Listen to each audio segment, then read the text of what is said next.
we'll guide you through how to set up Streamlabs Twitch alerts. If you find this helpful, consider subscribing and liking the video. First, open your web browser and go to the Streamlabs website. Once you're there, log in with your Twitch account. After logging in, navigate to the left sidebar and click on the Alert Box option. This will take you to the Alert Box settings page. Here, you can customize different alert types such as follows: subscriptions, donations, and more. Click on each alert type to adjust the settings according to your preferences. You can change the layout, animation, and sound to match your stream's theme. Make sure to test each alert by clicking the Test button to see how it looks and sounds on your stream. Next, you need to copy the widget URL from the top of the Alert Box page. This URL is what you will use to add the alerts to your streaming software. Open your streaming software, like OBS Studio, and add a new source. Choose Browser Source from the list of available sources. Paste the copied widget URL into the URL field in your streaming software's settings.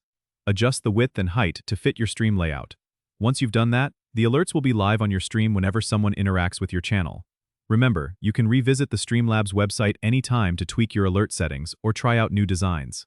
Having engaging and well-timed alerts can really enhance your viewers' experience and help you grow your community. Don't forget to subscribe and comment if this helped you out.